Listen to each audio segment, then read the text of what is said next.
Hello, everybody. It is Sean with a collective message for you this evening or morning if you happen to be listening to this after it originally released. It could be morning for you or afternoon.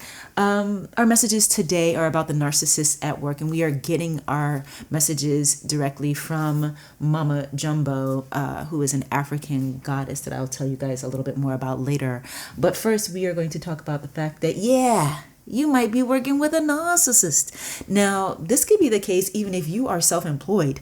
Even if you yourself are a business owner, the narcissist at your job could be someone that you have hired and you pay money to make their life better, and they are making your life hard. All right. So you might get messages around that person. If you're like the majority of people and you actually work for someone else, for instance, a company or corporation or a business owner who is not yourself, the narcissist might be someone that you're forced to deal with because they are a co-worker that can't be avoided, or the boss themselves, the person that you directly report to or ultimately report to. So you definitely can't escape them as long as you're working there. Now, as many of you know, in my other life, I am an actress. I do live in Los Angeles, and I have some experience with some narcissists. Yeah, I do. And in honor of that, we are using the Tinseltown Tarot for the tarot part of our pull to receive today's insights and guidance. So the second deck that we're going to be using for our guidance and our insight today is the Wild Muse Oracle by Vanessa Samoyana. I absolutely love this one for personal empowerment. So I'm looking forward to seeing what guidance we get there. We're going to start with a collective message about the narcissist at work for everybody who is listening, who needs a message about having a narcissist in their workplace. And then we're going to do a pick a card portion at the end where your guidance is going to come in pick a card form. So let's get started. If it doesn't make sense to you, what I just said, you will easily get it as we go. So Mama Jumbo is the goddess. Let me tell you, actually, you know what? Just so that I don't come off as ignorant, let me tell you exactly. She is, her origins are from Guinea-Bissau. I think that's how you say it. I don't know if I am butchering that. Please forgive me if you happen to know that I'm saying that incorrectly.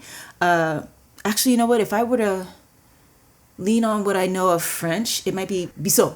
Right, like Bow Life, the creator of this beautiful deck that we're going to be using for our guidance later on. So yeah, Mama Jumbo is a goddess whose origins are from Guinea-Bissau. And her keyword here is shine. Put that so you can see it better.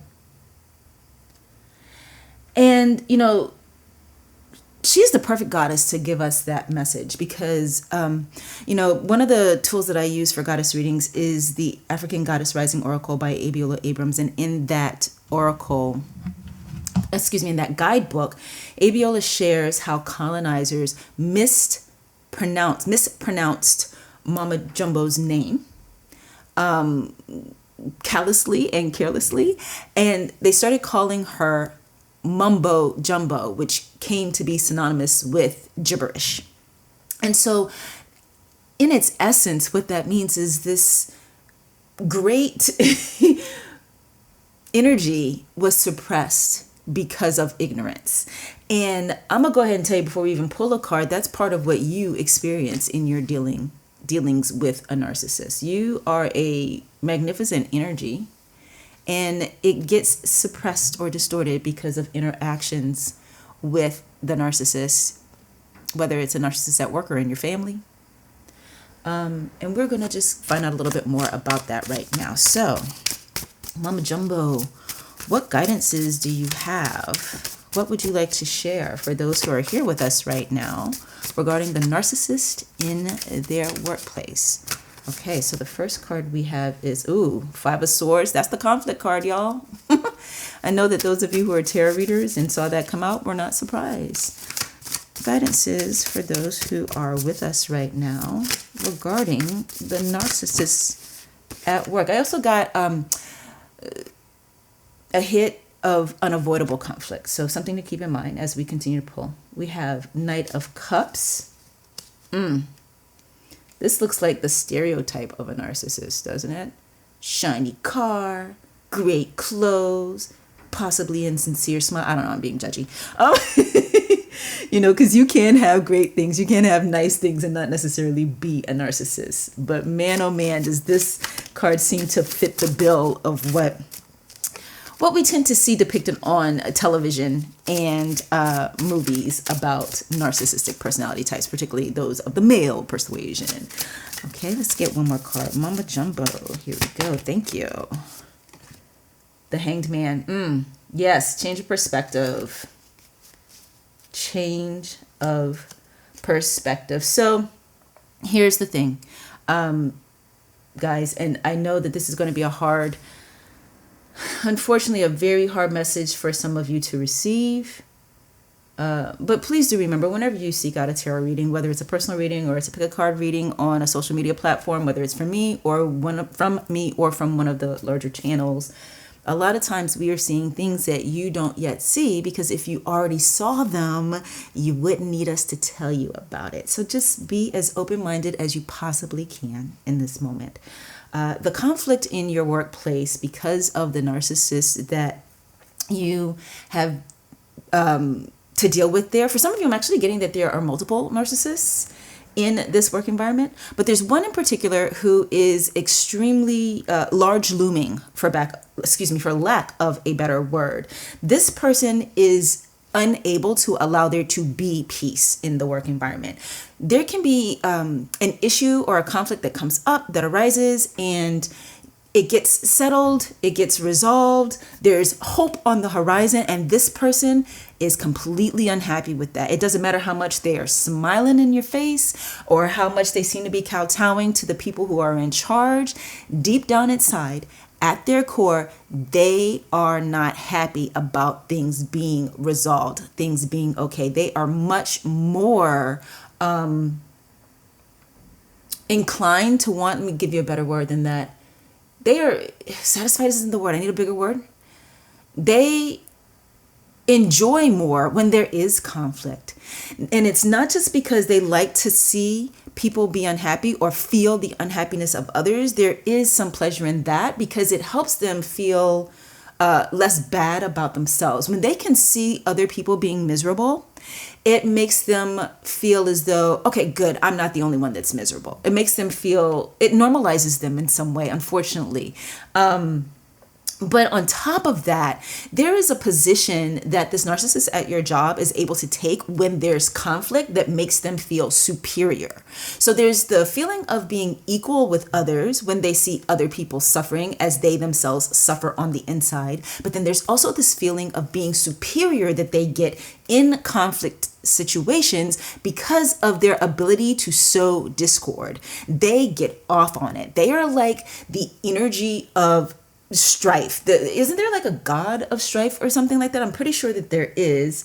But it's like creating conflict feeds them and makes them more powerful. It's like it makes them grow, at least in their own minds, which makes them even more vocal than they are comfortable being when there is no conflict. And so the minute something gets resolved, the minute an issue dies down, they are immediately looking for a new way to create more conflict. And one of the keys that you can start being aware of, one of the signs that this is about to transpire, is when this person comes shining in your face. Don't fall. That's not what I meant to say. When this person comes smiling in your face, when they come smiling in your face, which probably does have a bit of a shiny kind of energy to it, right? Because it's just like, oh, look, they're happy. And there's this part of you that feels like relieved that this person is happy right now. And so you get caught up in being in this good mood that they seem to be presenting to you. But the reality is there is something else afoot.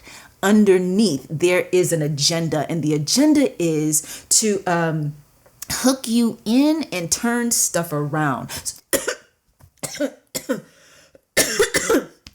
Oh my gosh. So that was in my throat.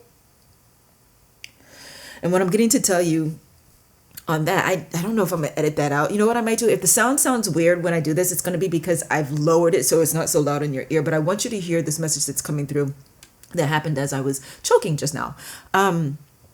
Watch what you say. Okay? Typically, we don't advocate for, none of us who do the kind of work that I do tend to advocate for closing your throat chakra. But what I am getting to tell you is pretend it's closed. When this person comes along, don't feel the need to engage. Don't feel the need to say more than that which you have to say, because there is a trap in it. Okay? And you have to change your perspective about what it means when you see this person in a good mood. Instead of thinking, oh, they're in a good mood, so that means everything's going to be okay, you need to know, oh, they're in a good mood, that means they're about to be up to something. And put your guard up. Okay? Okay, let's get you, oh, yes, and of course, the message from Mama Jumbo is about you shining despite what this person is, right? So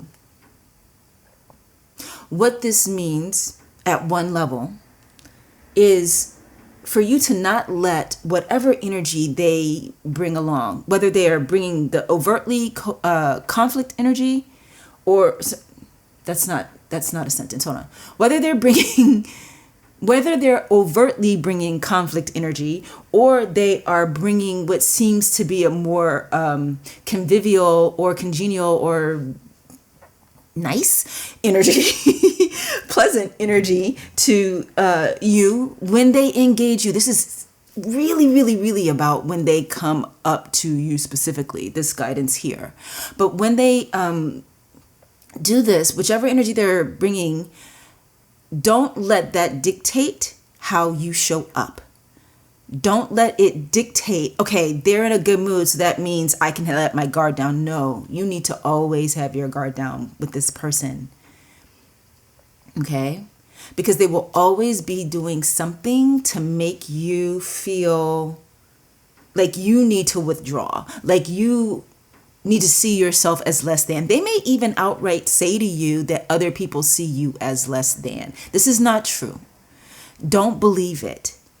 You be you, boo-boo. Who says that? Is that like Nene from the Real Housewives of Atlanta or something like that? Look, don't judge me, okay?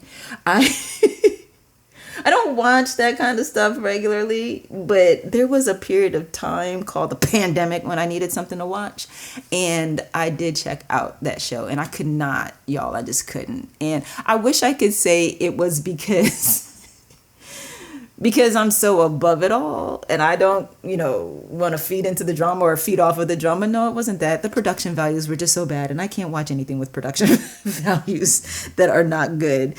But that's because of my background, right? Anyway, getting back to you do you, boo-boo. You know who else says you do you? Is Helen from Eye of the Serpent Tarot. I always get a tickle when she says you do you, because she's Australian, and I'm guessing she's in her 50s, mid to late 50s or something like that. So to hear her say you do you just tickles me every time. But anyway, so yeah, you have to do you, and you have to do you regardless of what this narcissist in your work environment brings to the table on any given day. And you need to be prepared as you go to work each day. You need to be prepared with the knowledge that you will never be able to guess what they are going to bring. You cannot think at any time that you've got a handle on this, that you know what it's going to be like with them on any given day. Okay, so now we're going to get some specific guidances for you guys. I think today, I typically do 3 piles when I do a pick a card, but I am feeling mighty generous. Don't let them define you. That's what I was trying to get at. And I hope I said it, even if I didn't say it exactly like that. So like how those colonizers that Abiola Abrams talks about in her guidebook in regards to Mama Jumbo, how they distorted her name and they redefined her name to mean gibberish, or it came to mean gibberish. Don't let this narcissist at your job do that to you. Okay? You shine despite them. That's your... And Mama Jumbo is also saying that you are When you are in, thank you, when you're in group environments, let yourself stand out. Let yourself be seen and heard without fear of criticism from this narcissist or anybody else. Take out of your mindset any worry around what this other person might say, what this narcissist at the job might say to other people about you. Worry less about the judgment of others in your work environment so that you can fully show up in a way that will let them see who and what you're about and what you are capable of. This may feel like it is the direct opposite of the guidance of watching what you say to the narcissist. It is not. You have to remember that narcissist at your workplace is not a normal person, and they will never function like a normal person. The guidance that you're being given to shine, to let yourself be seen and be heard without fear of judgment or criticism, is about dealing with the group as a whole, or dealing with other individuals who are non-narcissistic in your work environment, without carrying any worry or concern about what the narcissist might have said to them about you at any given time, or what they might say if they're in the space at that time in response to what you were sharing or doing. Okay. All right. So we are going to do 4 piles for your specific guidance about the narcissist in your specific work environment. 4 piles. What messages or what guidance do we have for group 1, please? Can we start with group 1? Thank you. So that is group 1. And for group 2,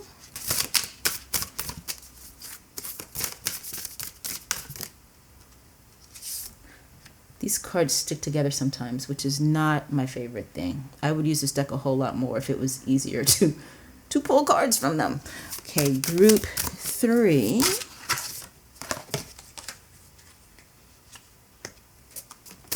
And group 4. Guidance for group 4.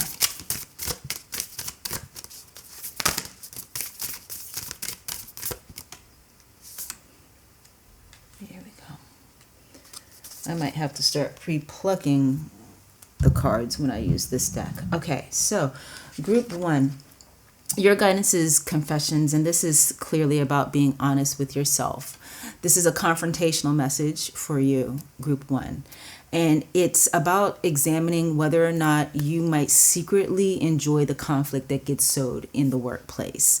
Is there a part of you that possibly enjoys when the fallout of it or the brunt of whatever's going on puts the focus on somebody else because it gives you some relief? You feel as though you're not being judged or you're not the target at the time.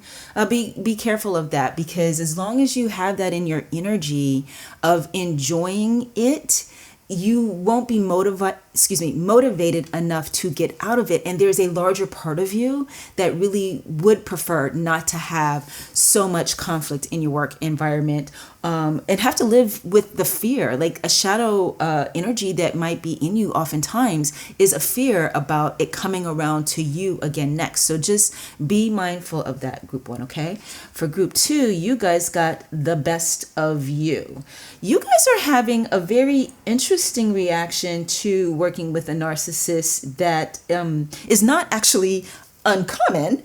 It just usually takes a while for people to get here. So you may be someone who has been dealing with narcissists in your life on many levels over a period of time, many different kinds of narcissists. And so what's happening with you, with the situation in your work environment, it is making you drill down more on your self-love, your self-care, your healing from old wounds, your combating any feelings of fear or shame that can come from interacting with or being the target of a narcissist. And also being very comfortable stepping into the spotlight, letting yourself shine regardless of what this person may or may not do. You know, there's this phrase, and I don't know if this is perfectly applicable here, but it's what's I'm hearing. Iron sharpens iron. So it's in being in these adverse circumstances with this particular narcissist in this yeah, at this time, it's actually bringing out the best of you. It's actually making you into a better version of yourself. So, keep doing what you're doing. You're going to know when it's time for you to graduate from that. Oh, many of you who are getting this, it might be because you're the business owner. For you, it might be the situation where you're the business owner, and having this kind of employee is making you a better manager of your employees because of having to, how do I put it? Keep things in order, keep it a pleasant work environment for all involved, regardless of the energy that this other person, this narcissist, is bringing. Very interesting.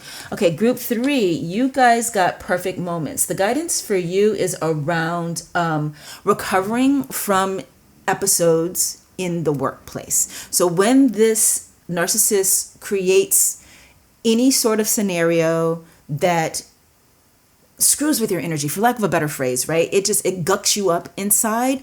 You are being guided to find a way to realign or re-regulate, because it does mess with your mind. There's just no getting around it. You tend to is the wrong phrase. What happens is you become dysregulated in your brain activity, the way you are thinking, as well as the way you're feeling. Your central nervous system gets directly affected by the turmoil or conflict. I think those might be the same word. But the energy that the narcissist has introduced into the environment. And you may be someone who is super empathic, very sensitive, very open-hearted, open-natured. And so you really get affected by those episodes, by those situations. And so you are being guided to have a plan for how you're going to re-regulate while still being at work when these things happen. So it could be something as simple as, step outside, get some fresh air, drink water. Believe it or not, drinking water. A big key here for you is reconnecting with your body, group 3, okay? Drinking water is a fast and easy way to connect with your body. It also will rehydrate you, because did you guys know that moments of conflict do deprive us of our hydration, or it uses up the water that's in our system. So drink a lot of water. I'm not saying drink like go get drunk because this person is putting you over the edge. No, I'm not saying that. Okay. But yeah, stepping outside, getting some fresh air, getting some sunlight, even if it's wintertime and you live in Boston and the snow is 6 feet high, get out there and touch that snow. Listen to your favorite music. Things that make you feel good is what you're being guided to reconnect with immediately after those episodes. It's going to help you rebalance, realign, get grounded again, and get back into your flow of your day. So give yourself these perfect moments, because you know that these outside circumstances, and particularly this narcissistic person, is going to disturb them or disturb you as often as they can. While they bring you horribly imperfect moments, you provide for yourself some perfect ones, okay? And then finally, group 4, your tribe is your vibe. There are other people in your work environment that have the same viewpoint that you have about this person. Create a mini support group with one another, okay? You can call it that, which might make, actually, yes, I'm getting to tell you to deliberately call it that, okay? Don't worry about anybody judging you or laughing at you or thinking it's silly or over the top or dramatic. They will not. They need the same support that you need in the situation. So when you are going through, when you're at work over the next few days or weeks, pay attention to the reactions of others. When this narcissist is acting out, it can be very easy to go into what's known as freeze mode, and you're stuck in that moment because you're like, please don't let them turn their rage on me, or please don't let them look at me, please don't let them bring me into this. And you're so hyper focused on that narcissist, you may not be noticing other people's reactions to them. So take the moment while whatever is happening to gauge how other people are reacting to or responding to the narcissist's antics, and you will find your allies quickly. You will be able to see the people who are as affected. They may be affected in a different way, but they are affected as much as you are by what is happening with this narcissist. Find time to connect with them, maybe invite them to lunch. You guys sit down and commiserate. Now listen, you don't want to start the conversation with, hey, you know what we got to do? We got to start the support group because Jared is out of control. I don't know why I said the name Jared. That is literally Justin's brother's name. And Jared is not, to my knowledge, a narcissist. He doesn't feel like one, and I like him very much. Fortunately, he will never listen to this video, so he won't know that I said his name. But anyway, you don't want to start off the conversation like, okay, we're bringing more drama to lunch because we just had drama in the workplace. No, like, be normal, and then in the course of conversation, talk about the fact that you feel like it would really benefit you to have other people to just like regularly connect with. Like, y'all can make it a once a week thing, or you can be like, have like a little text thread of the three of you or four of you, however many of you there are. It might start off being just you and one other person, and a text thread that says emergency meeting tonight because the narcissist acted up that day at work. However it is, but formalize it is what I'm getting to tell you, because that is going to help you, one, decompress from what happens with the narcissist, and then two, not feel so alone in the experience that you're having in your workplace. And then three, actually a third thing that is going to be a benefit of formalizing this support group is, again, it's going to help you re-regulate even faster. I'm saying again because re-regulation came up in one of the other groups. So if you didn't listen to this whole thing, if you didn't listen to all of the guidances, there's another group in here that talks about re-regulating after an episode with the narcissist. So you might want to head to a timestamp. Just watch the whole video, okay? Just watch it. It's short. Anyway, so look, this is what I have for you today, everybody. Thank you all so much for being here, and I will see you in my next one.